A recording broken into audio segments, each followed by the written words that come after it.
Antes de entrar de lleno realmente en el texto del mensaje, dos cosas.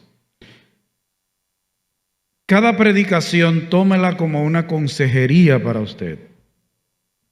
Este tema acerca de cómo enfrentar, sobrevivir las crisis, son predicaciones, es exposición de la palabra de Dios, pero también tómelo como que le estamos dando un consejo desde el púlpito, porque cada uno de nosotros en esta mañana tiene alguna situación de crisis en su vida.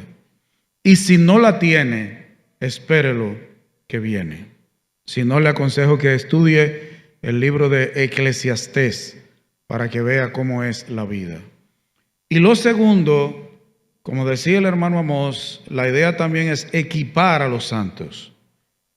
Tome estas predicaciones para su vida, para aplicarla a su vida, pero también para usarla en el momento que usted tenga que aconsejar a otros.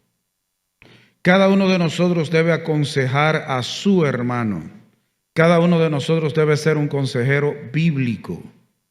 Y todos necesitamos consejería en algún momento. En el transcurso de mi vida cristiana he necesitado consejería varias veces. Y yo sé que antes de morir voy a necesitar más consejería. Porque ninguno de nosotros recuerda realmente, hermanos, todas estas cosas que nosotros predicamos están en la Biblia. Pero algo que tiene el pecado, una consecuencia del pecado, es que nosotros vivimos olvidando todo lo que dice la Biblia. Y por eso necesitamos que se nos recuerden estas cosas. Lo que yo voy a decir en esta mañana, en esta predicación, usted lo sabe, yo lo sé. Pero ¿cuántas veces nos vemos en situaciones de crisis y no recordamos ninguna de estas cosas? El mensaje en esta mañana se titula ¿Cómo responder bíblicamente en medio de la crisis? ¿Cuál es la idea central de este mensaje? Podríamos decir la conclusión de todo este mensaje, y le voy a dar la conclusión del mensaje desde el principio. La idea central y la conclusión de todo lo que ustedes van a escuchar es: la crisis no cambia quién es Dios, pero revela el estado de nuestro corazón y cómo respondemos ante la crisis. Cuando vienen momentos de crisis, Dios sigue siendo el mismo. Ahora las crisis demuestran cómo está tu corazón y cómo está el mío.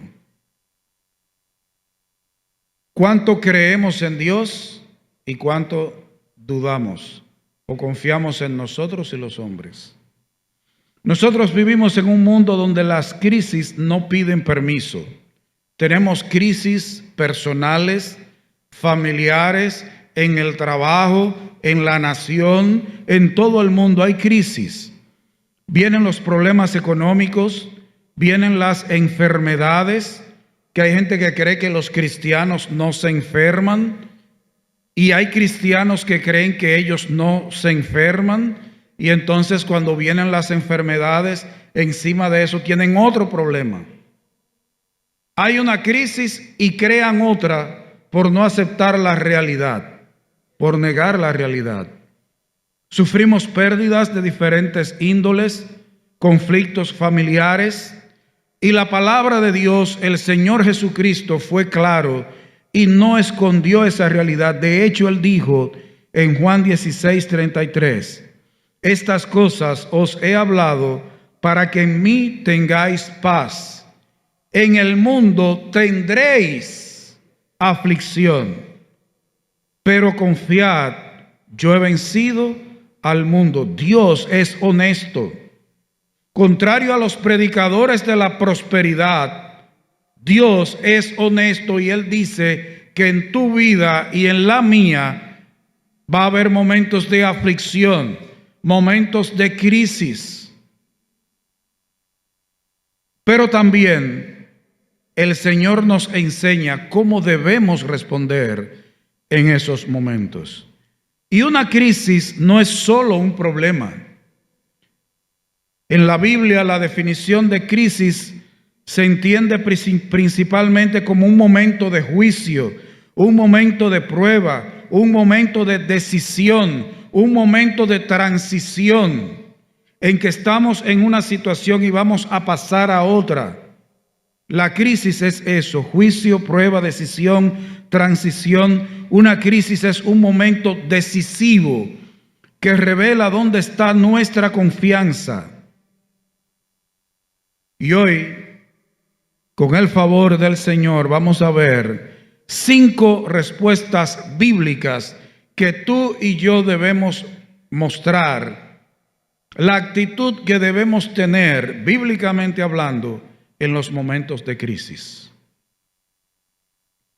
Lo primero que debemos hacer cuando hay un momento de crisis, y si tú estás pasando por alguna crisis en este momento, esto es lo primero que tú debes hacer: reconocer quién es Dios. ¿Qué dice el Salmo 46, versículos 1 al 3? Dios es que nuestro amparo y fortaleza, nuestro pronto auxilio en las tribulaciones. Por tanto, no temeremos, aunque la tierra sea removida y se traspasen los montes al corazón del mar, aunque bramen y se turben sus aguas y tiemblen los montes a causa de su braveza. ¿Qué dice el versículo 7, la última parte? Nuestro refugio es el Dios de Jacob. ¿Qué dice el versículo 11, la última parte? Nuestro refugio es el Dios de Jacob. ¿Qué es lo primero que nosotros debemos hacer? Reconocer quién es Dios. Y aquí dice que Dios es nuestro amparo. Amparo es refugio. Dios es nuestro refugio, es nuestro escondedero. Pero ¿qué dice también que Él es? Fortaleza.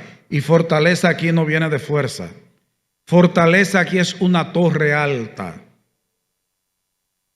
Cuando vienen las inundaciones, ¿qué es lo que nosotros necesitamos? Un lugar alto. ¿Y qué mejor y más alto lugar que una torre? Dios es nuestra fortaleza, es nuestra torre alta, dice, nuestro pronto auxilio en las tribulaciones. Y note que el versículo no dice que no tendremos tribulación, sino que cuando estamos pasando por tribulación, Él es nuestro auxilio. Él es el mejor 911 que existe. Dios es nuestro refugio, nuestra fortaleza, nuestro auxilio. Las crisis sacuden la tierra y de hecho la están sacudiendo, pero no sacuden el trono de Dios. ¿Qué nosotros leemos aquí? Versículos 2 y 3. Oiga, cuáles situaciones extremas expone el salmista aquí, los hijos de Coré, en este salmo. La tierra sea removida, se traspasen los corazones al corazón de los montes, al corazón del mar. Aunque una colina se mude para el mar, aunque bramen y se turben las aguas del mar y tiemblen los montes a causa de su braveza. ¿Usted nota de cuáles cosas extremas habla allí? Y aún en medio de esa situación, Dios sigue siendo refugio, fortaleza y auxilio para nosotros. A veces nosotros, todos nosotros en algún momento, hemos sentido que se nos está moviendo la tierra de debajo de los pies. Pero Dios sigue estando en el mismo lugar. A veces hay gente que pregunta que ¿dónde estaba Dios cuando pasó tal cosa? En el mismo lugar en donde ha estado toda la eternidad, en su trono. En el mismo lugar en donde estaba Dios la última vez, ahí está. Y ahí estará. El problema es que los seres humanos queremos que Dios resuelva nuestros problemas, las cosas que nosotros nos hemos creado, para demostrarnos que Él es bueno, que nos saque la mano que hemos metido en el fuego. Y comenzamos a cuestionar que dónde está Dios. Y aquí dice que no temeremos, porque la confianza no debe estar en la estabilidad del mundo, sino en la presencia de Dios. Hermano, tu tranquilidad de corazón, mi tranquilidad de corazón no depende de quién gobierne este país. No depende de cuál sea la potencia que esté dominando en el mundo. Depende de que Dios sigue siendo Dios y que Él es nuestro refugio, nuestra fortaleza y nuestro auxilio. Hermanos, yo he tomado por costumbre no ver noticias después de cierta hora. Hay muchos cristianos que están enfocados en las noticias más que en la palabra de Dios. Saben más de lo que está pasando en todo el mundo que de Biblia. Y si tú estás lleno, hay un dicho en informática: basura entra, basura sale. Eso significa, usted le entra basura, datos basura a la computadora, ella le va a dar como resultado basura. Asimismo, usted le mete basura a su corazón, el resultado que usted va a tener que es basura. Hay muchos cristianos llenándose de la basura del mundo. No se concentre en las noticias de este mundo. No es que viva ignorante de la realidad. Usted debe ser entendido de en qué tiempos estamos viviendo, pero llénese con la palabra de Dios. Y hay gente que está más enfocada en el problema que en Dios. Y a todos nosotros nos ha sucedido eso en algún momento, ¿o no? Quizás yo soy el más malo de los que está aquí esta mañana.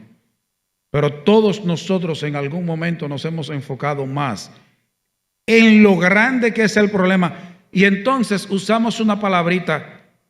Yo creo que esto no le ha pasado a más nadie. Como que el primero en toda la historia de la humanidad que le pasa eso es a ti. Y como que Dios no lo sabía.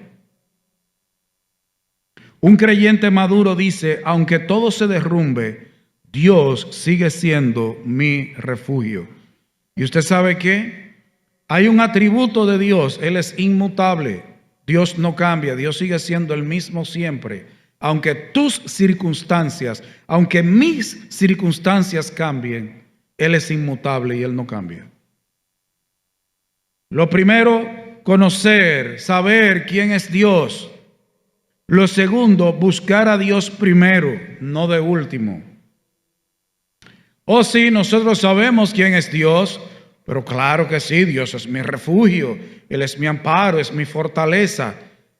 Pero ¿a dónde quién vamos primero cuando hay una crisis? En lo personal, en la familia, en el país. ¿A dónde quién acudimos primero? ¿Qué dice el Salmo 77:2? Dice la palabra de Dios: al Señor busqué en el día de mi angustia. Alzaba a Él mis manos de noche, sin descanso. Mi alma rehusaba consuelo. ¿A quién dice aquí el salmista que él buscó? Al Señor, a Jehová, en su angustia, en los momentos de crisis. No solo es saber quién es Dios, es que producto de ese conocimiento vayamos a donde Él primero. Pero muchas veces buscamos amigos, buscamos el enllave, buscamos el dinero, buscamos soluciones humanas. Y eso tiene una connotación peligrosa. Se convierte en idolatría. Cuando yo busco cualquier otra cosa o cualquier otra persona antes que a Jehová, yo estoy diciendo: ese es Dios. Ese es mi Dios. En ese es que yo confío.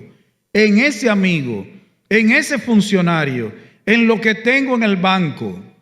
El problema es que las riquezas son ¿qué? Inciertas. Y el brazo de los hombres es débil y es infiel, y maldito el hombre que pone carne por su brazo, que confía en el hombre. Pero hoy en día viven buscando muchas cosas antes de acudir a Dios. Y Dios entonces se convierte en el último recurso. Pero hay un problema. Dios no es el plan B de nadie. Es más, se lo voy a decir en dominicano. Dios no es el plato de segunda mesa de nadie. Pero yo vivo buscando a todo el mundo, llamando, y al último, cuando nada de eso me funciona, entonces oro.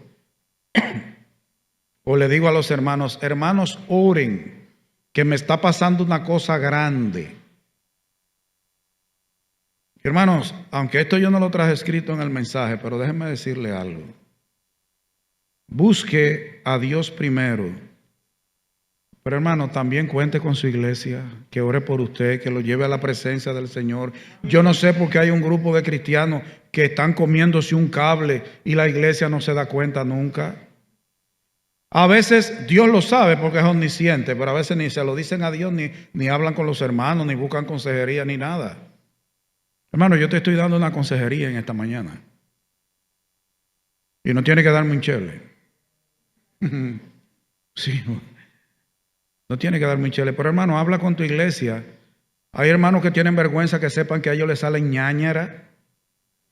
Sí, que le da pie de atleta.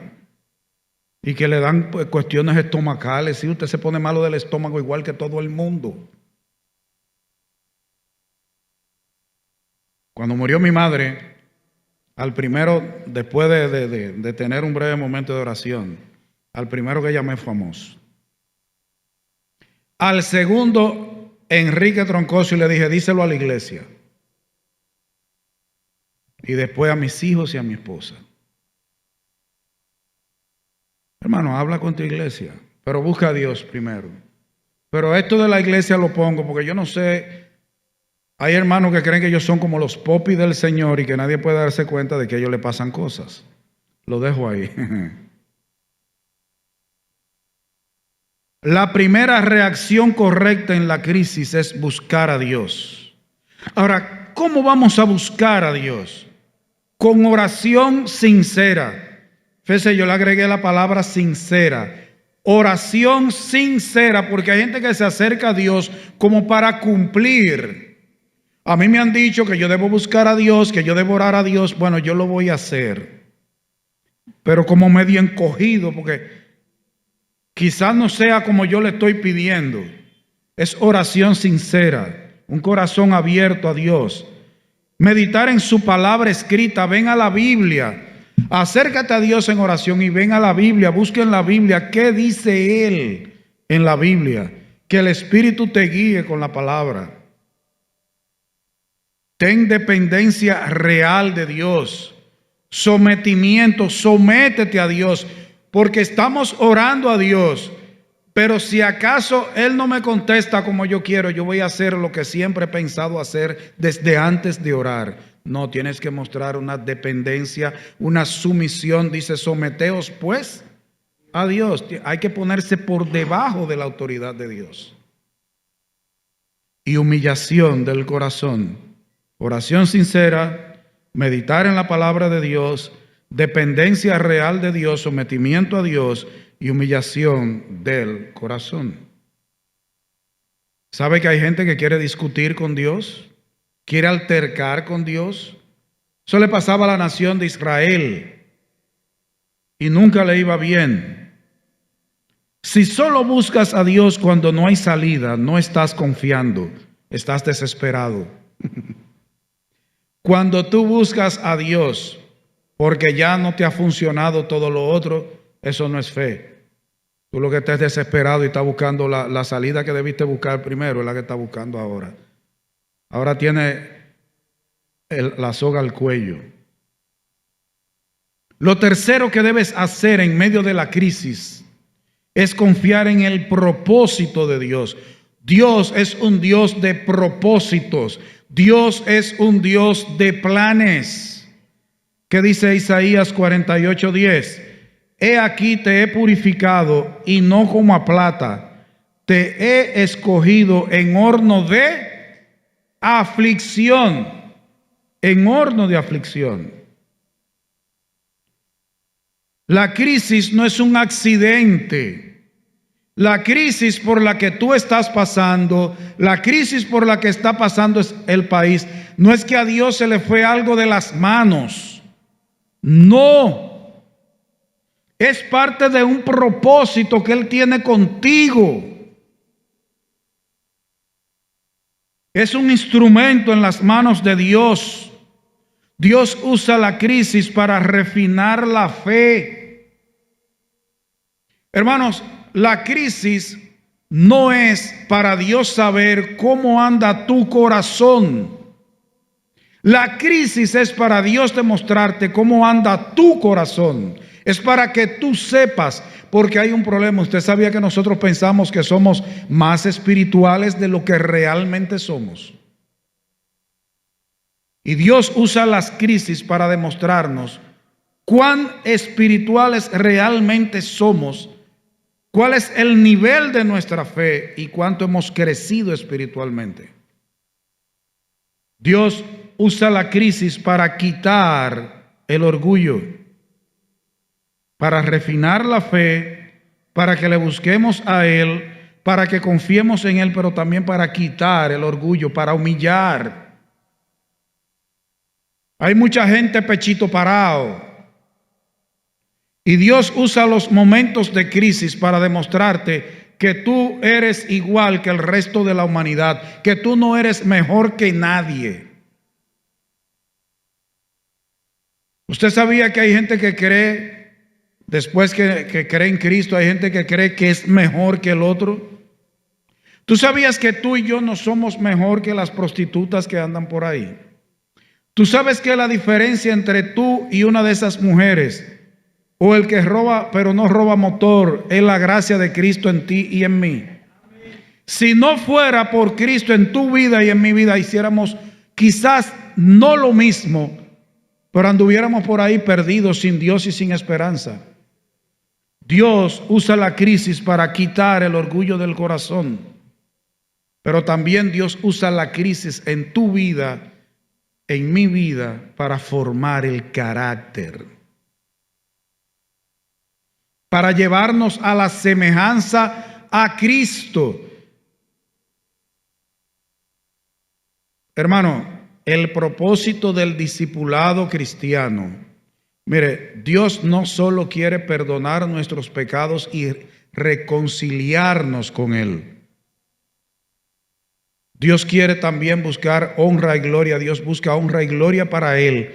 Pero el propósito final de Dios es hacernos igual que Cristo. En carácter. Porque hay cosas en las que nunca vamos a ser igual que Cristo. Porque Él es Dios. Pero Dios quiere formar a Cristo en nosotros. Dios quiere hacer de cada uno de nosotros un cristico.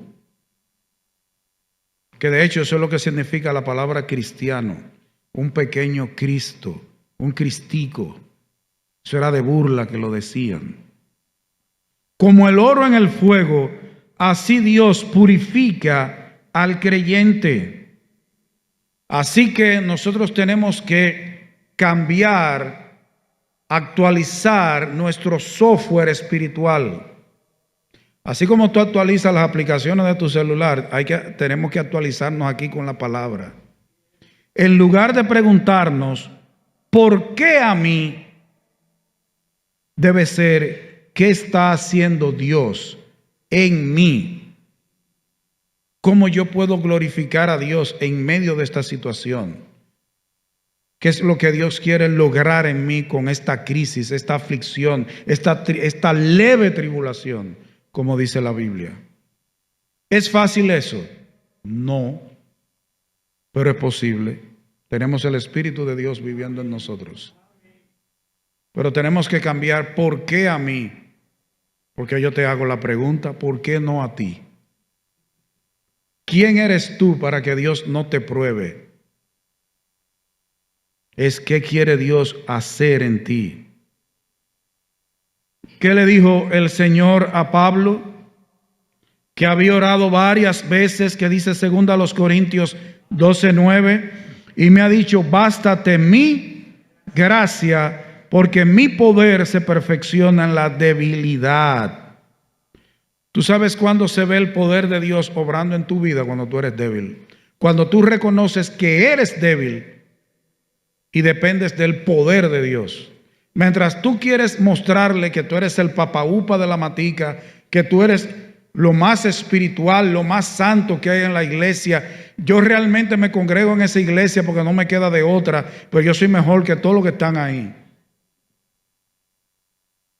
Dios te dice no. Es la gracia de Dios. Hermanos, la gracia no es solo para salvación. La gracia de Dios es para preservación y perseverancia en la vida cristiana. Dios no siempre quita la crisis, pero siempre da la gracia necesaria en medio de la crisis, en medio de la tribulación, en medio de la aflicción. En cuarto lugar, no solo es que tú confíes en el propósito de Dios, en el plan de Dios para tu vida, y que esa crisis, esa tribulación es parte de su plan. Hermanos, Dios no es el origen del mal. Dios no es el origen del pecado. Pero el mal que otro planifique en contra tuya, Dios lo puede usar para su gloria, como hizo con José. Los hermanos tramaron el mal, pero ese mal que tramaron los hermanos, Dios en su soberanía, en su omnipotencia, en su omnisciencia, lo usó para su honra y su gloria y preservar muchas vidas. En cuarto lugar, debes descansar en la soberanía de Dios. ¿Qué dice el Salmo 46:10? Estad quietos y conoced que yo soy Dios. Seré exaltado entre las naciones, enaltecido seré en la tierra. Ay, aquí hay algo difícil para nosotros los seres humanos. Estad quietos. Y conoce que Dios soy yo, no tú. Yo soy Dios. El soberano soy yo. El que gobierna soy yo. Soberanía es el gobierno absoluto de Dios sobre todo. Dios no gobierna no, Dios gobierna toda su creación. Ahora, el corazón de los impíos está gobernado por Satanás. Pero todo lo que sucede, aún lo que hace Satanás, y usted y yo no lo entendamos en algún momento, no escapa del control, la soberanía y el gobierno providencial de Dios. Dios es soberano. Hay que estar quietos y conocer que Dios es Él. A veces nosotros queremos ocupar el lugar de Dios. Y hermano, estar quieto no es ocio en el sentido que dice aquí.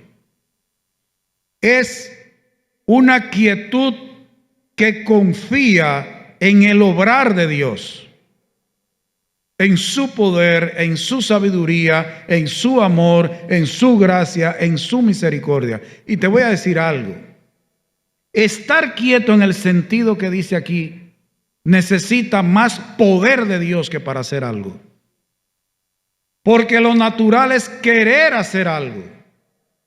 Y sin embargo, Dios quiere algo antinatural en esta naturaleza caída: estar quietos. Hay momentos en que hay que estarse quieto. Y te voy a decir algo, hermano. Hay momentos en que Dios trae crisis a tu vida para que tú te estés quieto, para que tú te estés quieta. Y entonces, ¿sabe lo que hacen algunos? Que se rebelan y ahí es que comienzan a hacer cosas. Dice, yo no me le siento a ninguna enfermedad, yo no me le siento, mire, yo no me le acuesto a nada. Dice, tú no te vas a acostar, tú no te vas a tranquilizar.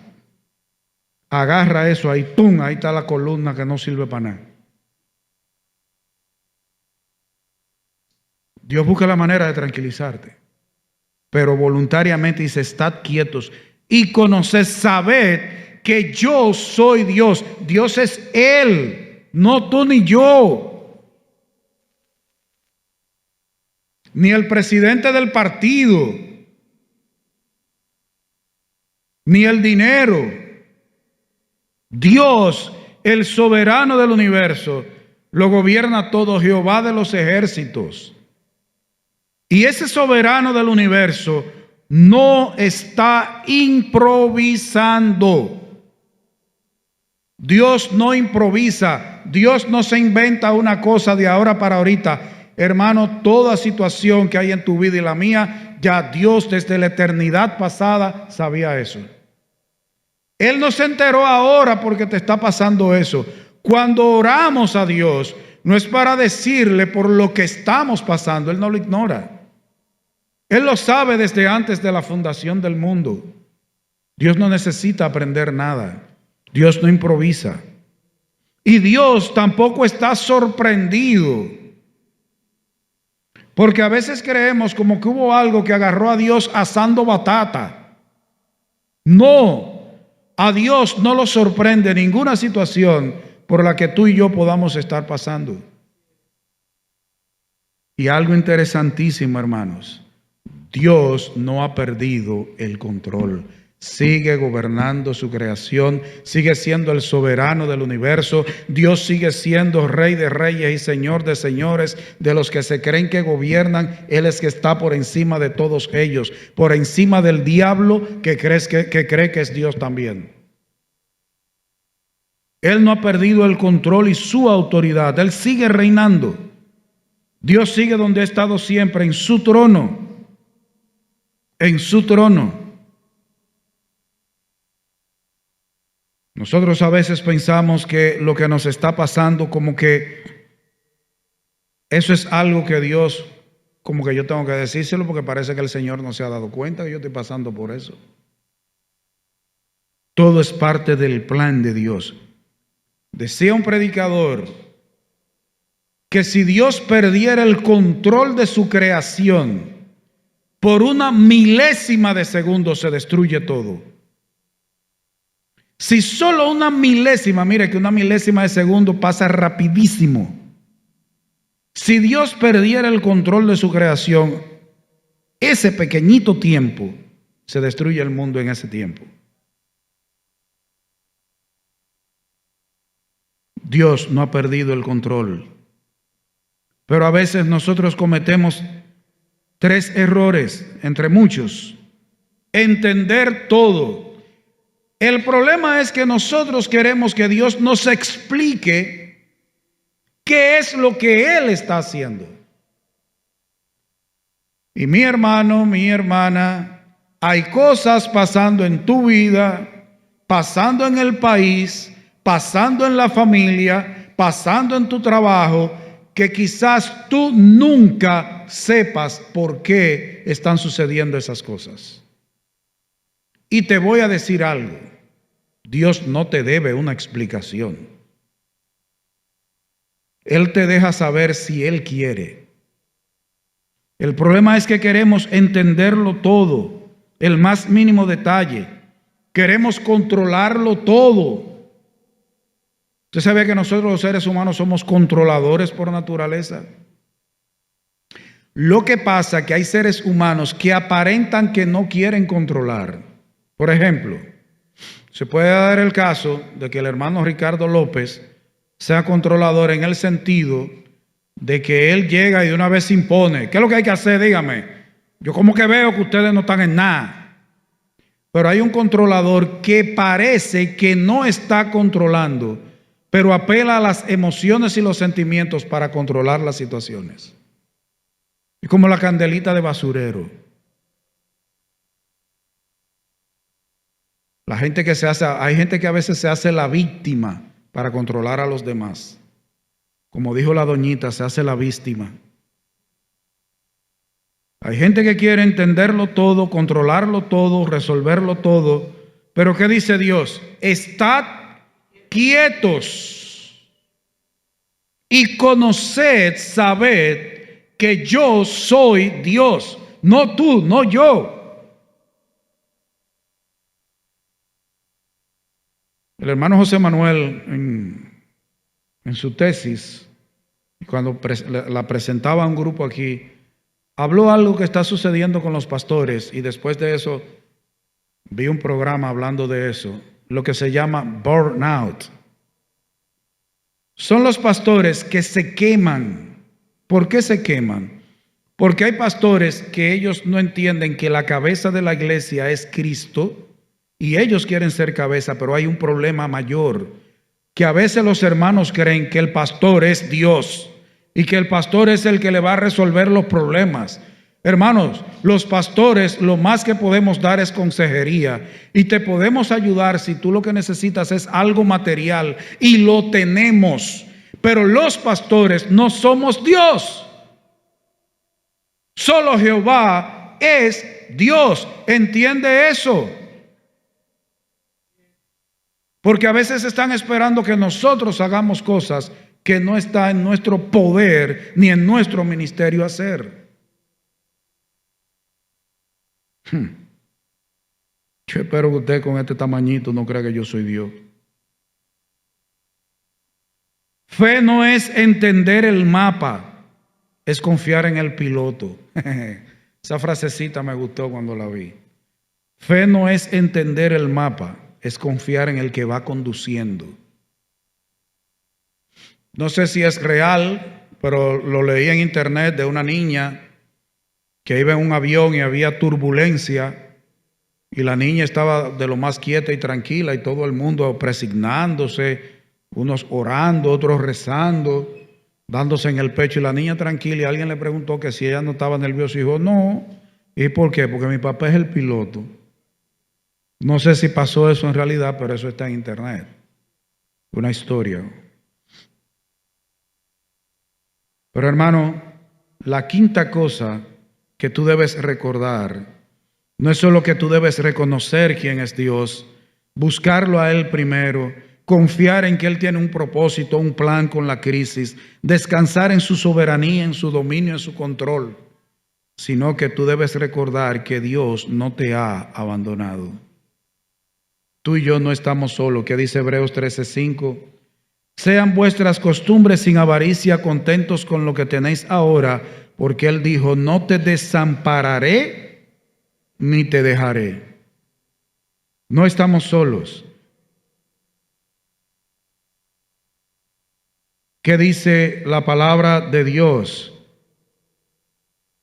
en el Salmo 56:7?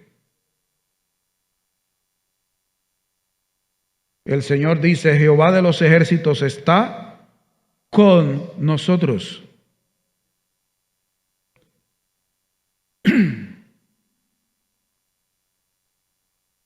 Perdón, el 46:7. Jehová está con nosotros. Dice, Jehová de los ejércitos está con nosotros.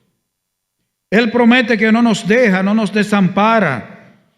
Hermano, cuando estamos pasando por circunstancias difíciles, por aflicción, por momentos de crisis, de tribulación, quizás podemos sentir que estamos solos.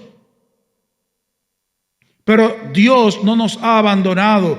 A veces hay gente que piensa que Dios nos ha salvado para después abandonarnos, dejarnos por nuestra cuenta. No, Dios está con nosotros todos los días hasta el fin del mundo.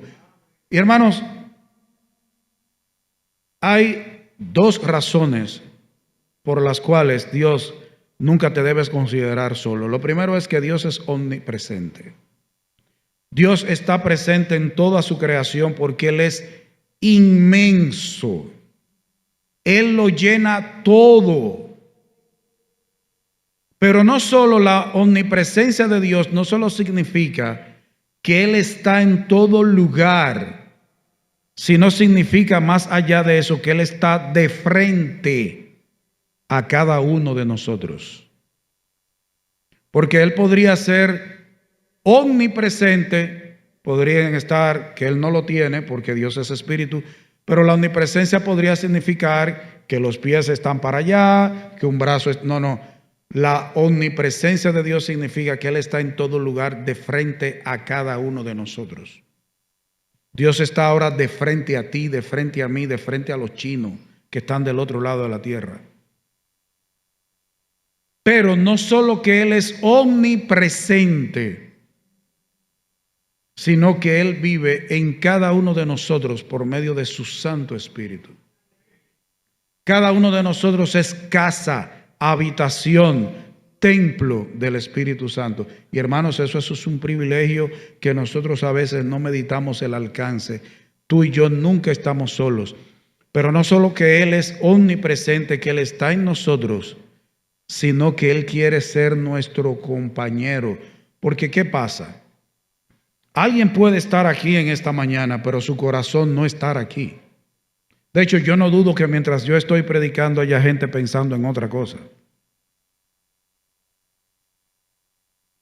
Y eso es, usted está físicamente aquí, pero su corazón no está aquí. Pues no, Dios no solo es que Él lo llena todo, es omnipresente, vive en nosotros, sino que Él nos acompaña de manera voluntaria. Su corazón está inclinado a bendecirnos, a acompañarnos. Dios nos ha olvidado y Él no está muerto. Usted sabe que hay una teoría, hay un libro, han escrito libros y se habla de que Dios está muerto. No, el que está muerto es el que no tiene a Dios. Dios no ha muerto. Hermano, cuando tú te sientas solo, olvidado, derrotado, eso es emoción y sentimiento, no verdad. El creyente nunca está solo. Nunca está olvidado y nunca debe sentirse derrotado. Dice la Biblia que somos más que vencedores por medio de aquel que nos amó y que Dios, si confiamos, estamos quietos, reconocemos que Él es Dios, nos lleva de gloria en gloria y de triunfo en triunfo. La verdad bíblica es que Dios está presente, Dios está obrando y Dios nos está acompañando. Lo que Él esté haciendo, yo no sé, ese es su problema. Porque hay veces que nosotros queremos saber lo que solo le compete a Dios. Tú lo que debes saber es lo que Él revela aquí. Lo que no está aquí, olvídate de eso. A mí a veces hay hermanos que me hacen preguntas de algunas cosas y le digo, si la Biblia no dice eso, olvídate de eso. Olvida eso. Él es Dios de toda consolación, como dice 2 Corintios 1:3. Bendito sea el Dios y Padre de nuestro Señor Jesucristo, Padre de misericordias y Dios de toda consolación. Dios es el que nos consuela. Él no nos ha abandonado, no nos ha dejado solos. Usted se puede sentir solo, pero eso es un sentimiento. Y nosotros no debemos vivir ni por sentimientos ni por emociones, sino por convicciones bíblicas. Debemos ser hombres y mujeres de convicciones fuertes. Y hermano, esa consejería nosotros lo vamos a necesitar, como decía el hermano Amós, mientras estemos vivos. ¿Tú sabes cuándo tú y yo ya no necesitaremos recordar estas cosas y que no las recuerden? Cuando muramos o el Señor venga por nosotros. Todas estas cosas debes recordártelas a diario. ¿Cómo debemos responder bíblicamente en la crisis? Reconociendo quién es Dios, buscándole a Él primero, confiando en su propósito y en su plan, descansando en su soberanía, su dominio sobre toda su creación, recordando su presencia por toda la eternidad en nuestros corazones, y un día vamos a estar ya de manera presencial con el Señor. Hermano, hermana, la crisis revela tu fe. La crisis revela lo que hay en tu corazón y en el mío. Lo que dice cuánto tú confías en el Señor no es lo que tú cantas. Tú puedes repetir las letras que se proyectan ahí, o con el himnario físico, el librito, el celular. Tú puedes repetir eso. De hecho, yo no sé, a mí me ha pasado, yo no sé si a usted le ha pasado, que usted ha llegado al final de una estrofa sin saber cómo llegó al final de esa estrofa. A mí me ha pasado. Yo me he encontrado cantando que cuando estoy en el coro, yo digo, ¿y cuándo yo canté la primera estrofa? Porque el corazón está repitiendo de manera por costumbre lo que está ahí, y a veces no estamos con discernimiento. Lo que demuestra tu fe no es lo que tú cantas, no es lo que tú dices, no es cuánto tú te emocionas cuando oyes un himno, sino en quien realmente confías y descansas. Eso es lo que dice cómo anda tu fe y tu corazón. Hermano, cuando las cosas andan aparentemente bien, es fácil cantar, es fácil alabar, es fácil dar gloria a Dios, pero tu corazón revela realmente lo que tiene cuando estamos en momentos de crisis, cuando hay crisis en el país, cuando hay crisis en la familia, crisis en lo personal. Hermano, yo recuerdo cuando nosotros veníamos aquí a hacer cultos, que había que pedir permiso para salir por ahí porque había una fila buscando gasolina. Pero nosotros estábamos aquí haciendo culto a Dios. El mundo, el resto del país estaba con las manos en la cabeza, y en las casas de muchos de nosotros había que tener el tanque de gas desmontado porque avisaban que había gas en el Ceibo y uno se lo daba a un señor. En mi casa había un señor que tenía el tanque, llegó a gas en el Ceibo, ahí va un tanque que dice Familia Silvestre Solano. Pero yo siempre he dicho, hermano, si en el mundo un día queda un solo pan, Dios va a buscar que ese pan le llegue a su hijo. No se come, y hay un cantante que dice, yo no entiendo cómo hay cristianos que se gozan en esas cosas, porque eso es egoísmo. Eso es lo que es demostración en la que confiamos en Dios en medio de la crisis. Hoy tú tienes dos opciones, no hay más. Aquí no hay término medio. O confías en tus fuerzas y sabiduría, o confías y te rindes al Dios que nunca falla. Solo existe eso, no hay más. No hay un término medio, no hay un casi confiando en Dios. Y por último, ¿qué dice el Salmo 34, 19? Yo quiero que todos busquemos ese Salmo. Salmo 34, y leamos juntos el versículo 19. Salmo 34, 19. Si ya lo tienen, a la cuenta de 3, 1, 2 y 3. Muchas son las aflicciones del justo, pero de todas ellas le librará Jehová. El Señor les bendiga.